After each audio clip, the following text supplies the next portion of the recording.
একেবারে বছরের শেষ সময়ে এসে অবশেষে আরেকটা টেস্ট জিতলাম আমরা। এইটা একটা সিগনিফিক্যান্ট ব্যাপার যে এই বছরে আমরা ৩টা টেস্ট জিতছি। মানে এইটা গ্লোবাল পার্সপেক্টিভে দেখলে তো খুব হাস্যকর কথা যে ৩টা টেস্ট জিতে সেটা সিগনিফিক্যান্ট বলতেছে। আমাদের জন্য সিগনিফিক্যান্ট কারণ আমরা আসলে যে কোনো বছরে সর্বোচ্চ ৩টা টেস্টই জিতছি। এর আগে ২বার এই ঘটনা ঘটছে, আবার ঘটছে এবার। কিন্তু এবারেরটা আমার কাছে মনে হচ্ছে যে একটু অন্যরকম ব্যাপার। সেটা কীরকম যে আমরা এবার ৩টা টেস্টই জিতলাম অ্যাওয়েতে, এবং মোট ১১টা টেস্ট খেলছি, তার মধ্যে অ্যাওয়েতে ৩টা টেস্ট জিতছি। এটা আসলেই একটু সিগনিফিক্যান্ট ব্যাপার, এবং সেইটা একটা আলাদা মিনিং ক্রিয়েট করছে। সেই জিনিসটা ছোট্ট করে একটু বলে তার আগে পুরো দলকে অভিনন্দন। স্পেশালি আমাদের পেস ইউনিট রোজ একটা ওয়াও ফ্যাক্টর হিসাবে আবির্ভূত হচ্ছে, যে কোন দিন কারে রেখে কারে প্রশংসা করব। এবং কখনো কখনো আমার বলতে ইচ্ছা করতেছে যে আমাদের পেস ইউনিট সম্ভবত এখন বিশ্বের ওয়ান অফ দি বেস্ট। মানে র্যাঙ্কিং ঠিক করতে পারবো না এই মুহূর্তে।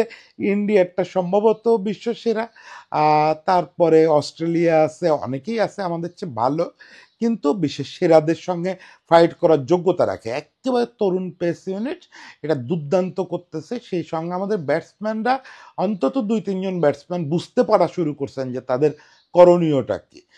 টপ অর্ডার যথারীতি ব্যর্থ। টপ অর্ডারে ওই সাদমান একটু রুখে দাঁড়াইছে, মানে পুরোপুরি কাউন্টার অ্যাটাক করছে।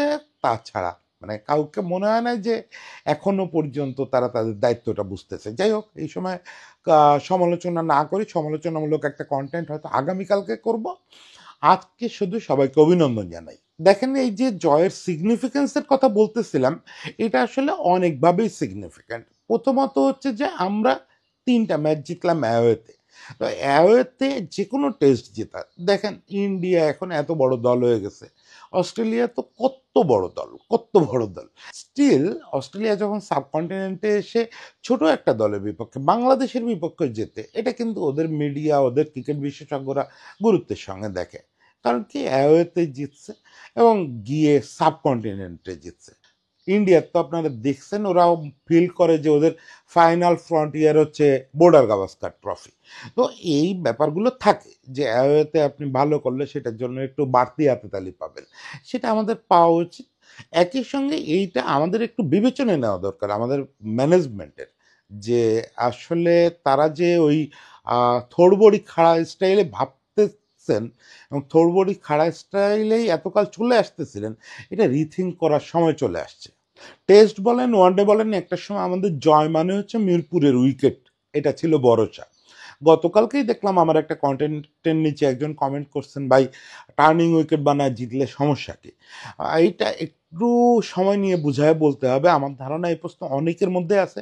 আমি ব্যক্তিগতভাবে টার্নিং উইকেট বানানোর প্রচণ্ড পক্ষে। হোম কন্ডিশনের সুবিধা কেন নিব না, কিন্তু মিরপুরেরটা টার্নিং উইকেট না। টুকটাক দু এক লাইন বিভিন্ন জায়গায় বলছি, হয়তো এটা একটু বুঝায় বলতে হবে আসলে ব্যাপারটা। মিরপুরেরটা টার্নিং উইকেট না, এই নোংরা উইকেট এটা। এই নোংরা উইকেটের সুবিধা নিয়ে জেতার মতো দল এখন আর বাংলাদেশ নাই। বাংলাদেশ যে জয়গুলো পাইছে, এই যে ৩টা অ্যাওয়ে ম্যাচ, এই ৩টে জয় বলে দেয় যে বাংলাদেশ এখন কোয়ালিটি দল। ব্যাটিং হয়তো এখনও আমাদের টপ অর্ডার ওই কোয়ালিটিটা দেখাইতে পারতেছে না, কিন্তু bowling wise, middle order, left middle অর্ডারের ব্যাটিং সব মিলে আমরা ওয়ার্ল্ড ক্লাস উইকেটে খেলার মতো একটা দলে পরিণত হচ্ছে।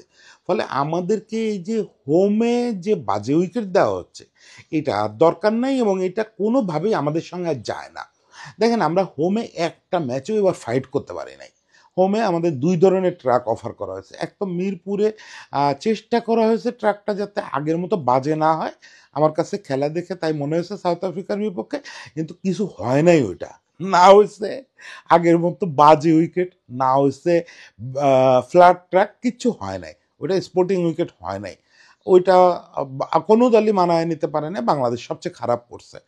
এরপরে চিটাগাঙে একদম ফ্ল্যাট ট্র্যাকে খেলতে দেওয়া হয়েছে, ওইখানেও দেখা গেছে যে আমরা পারতেছি না। তার মানে দেখেন, আমরা 3টা ম্যাচ জিতছি অ্যাওয়েতে, মোটামুটি স্পোর্টিং উইকেট। আপনারা বলবেন যে রাওয়ালপিন্ডির উইকেটটা তো স্পোর্টিং ছিল না, কিন্তু ভাই রাওয়ালপিন্ডির উইকেট কিন্তু আপনারা যা মানে ফিল করতেছেন ওই রকম ওই পিচ ঢালা উইকেটও ছিল না।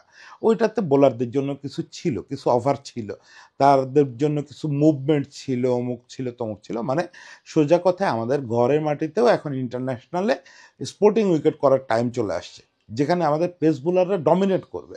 আমাদের পেস বোলারদের উপরে আস্থা রাখেন ভাই। আমরা যে 3টা টেস্ট বছর জিতলাম, দেশের বাইরে জিতলাম, পেস বোলাররা জিতাইলো।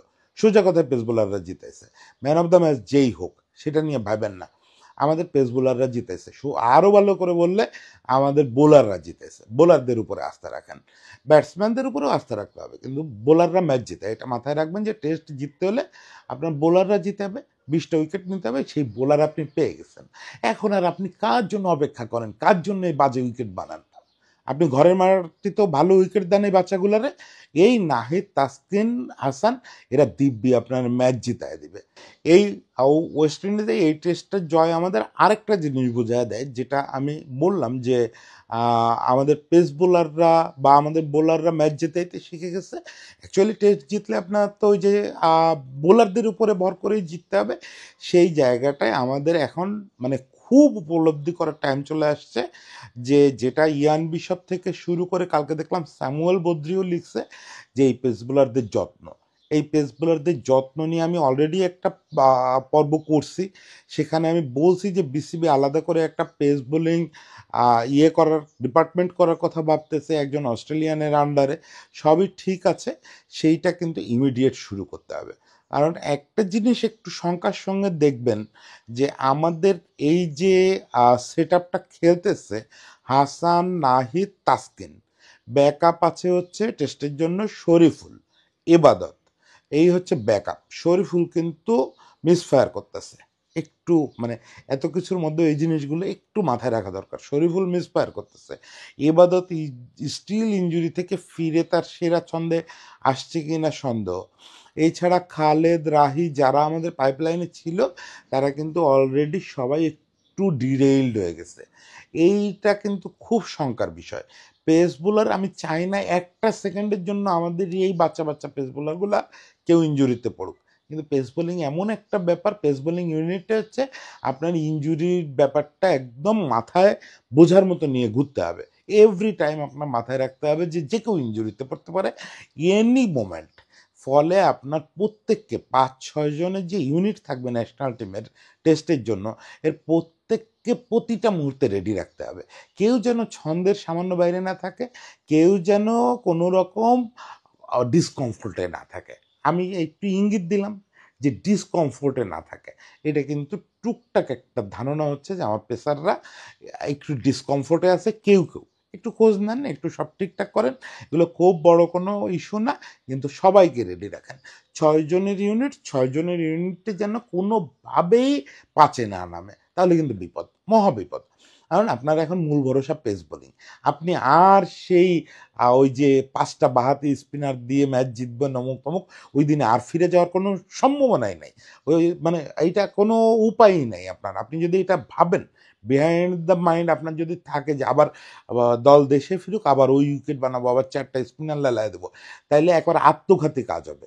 ওইটা নিজের গলায় নিজে ছুরি চালানোর মতো হবে। এখন আপনাকে মূলত ফোকাস করতে হবে পেস বোলিংয়ে।